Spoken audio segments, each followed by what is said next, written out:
Hey guys, Snake the Goalie here, aka Jake DTV, and I just want to welcome you guys back to my second and final breakdown, my second and final video breakdown. I hope you guys enjoy. We're just gonna jump right into it. Video breakdown part 2. Okay guys, so here we go. Skating drill 5. I'm gonna call this. You're gonna T-push from the blue line to blue line, so basically the corners of your crease. Okay, so you're T-pushing from the corners of your crease, blue line to blue line. As you can see, you're in a nice good stance. You want to keep your stick centered flat on the ice the whole time as you're moving. A nice crisp stop, eyes up.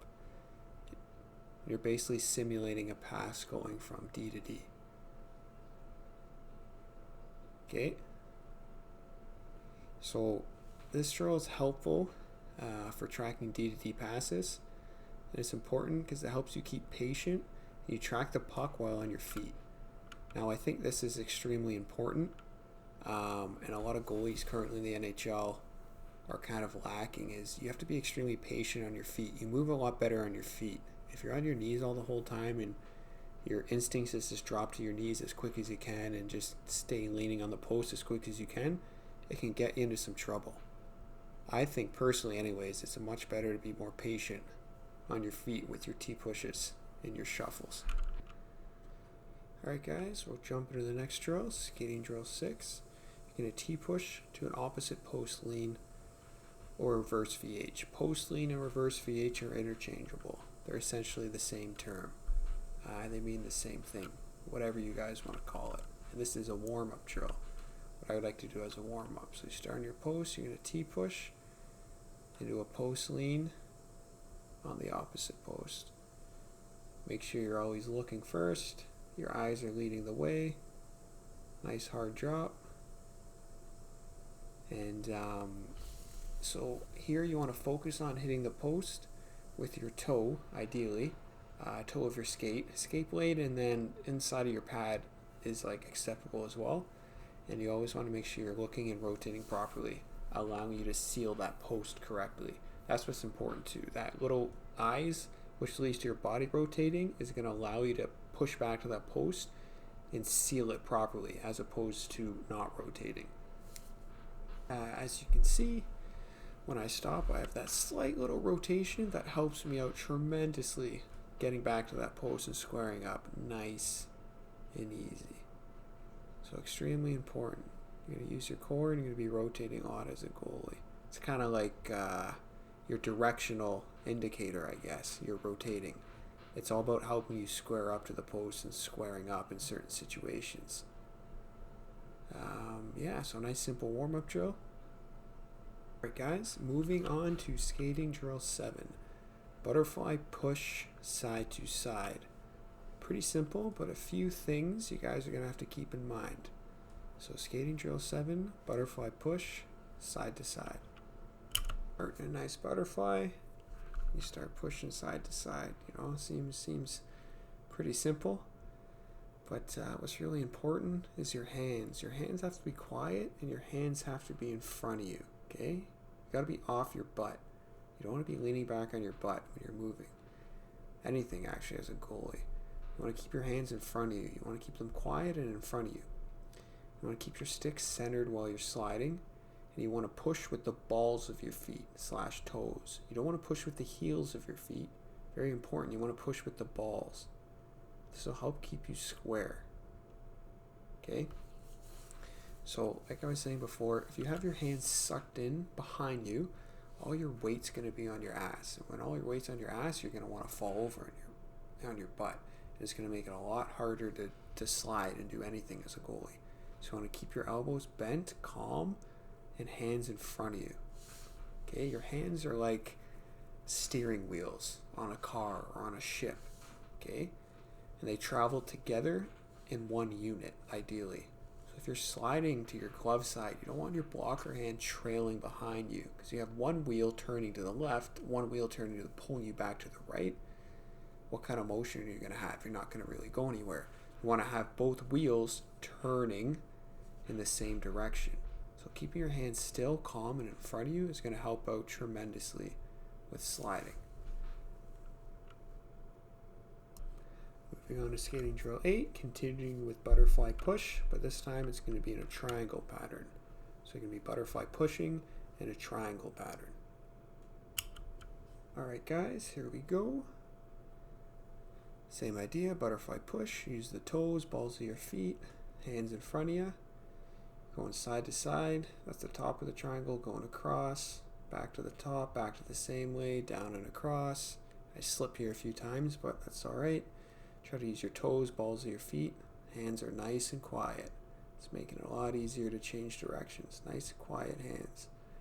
So quiet hands are important. They lead to control. Hands in front of your body, not sucked in behind. When your hands are constantly and elbows are constantly behind your body, your weight distribution goes from the balls of your feet to your heels, which in turn means you're going to end up on your butt a lot as a goalie, and you don't want to end up on your butt a lot as a goalie. You want to be like a cat. You want to be able to get thrown anywhere and always land on your feet. Have very good balance. One concept which I think is important that doesn't really get talked about much is your trailing hands. So leaving them behind when pushing makes it a lot harder to slide. So quite often coaches and goalie coaches always talk about, your hands maybe leading the way or your hands attacking pucks. But you got to remember the importance of having a bad trailing hand. If that hand trails too much, it's going to deter your slide and open you up. That's why you see goalies kind of, they make the stretch glove save with their blocker behind them and they're all sprawled and kind of stretched out, which is nice for big saves every now and then. But it's good to have a base of control. So your hands are a unit; they move together. All right, guys. Now moving on to skating drill 9, butterfly push, triangle variation. Same idea as the last drill, we're just going to change it up a little bit, the direction in which we go. So now we're all going one way. So we're going to the top of the triangle, back, across, all the same way, as opposed to doing both ways before.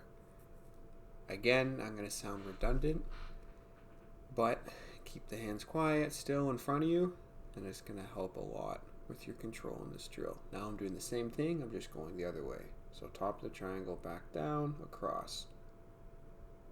Back down, across. Using your toes, staying square, rotating, keeping your hands nice and calm and in front of you. Alright guys, skating drill 10, T-push to shuffle. I like to call this the hourglass drill because I think it looks like an hourglass you're cutting up in the crease, but that could be in my head, but yeah. So T-push back, so you're start on the post, T-push to the center, shuffle over, pivot, back to the opposite post, shuffle straight across. So I think it kind of looks like an hourglass.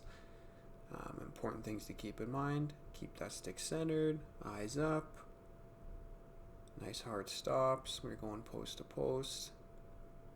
Always important to keep that stick centered. I feel like very underutilized in goaltending today is the power of your stick. Making saves off the shaft of your stick, directing pucks to the corner consistently, etc. So some points to keep in mind. So you want to be comfortable going from a T-push to a shuffle and vice versa. Being able to interchange between the two comfortably. And of course, you're always leading with your eyes and you want to try to keep your stick on the ice and centered during most of your movements.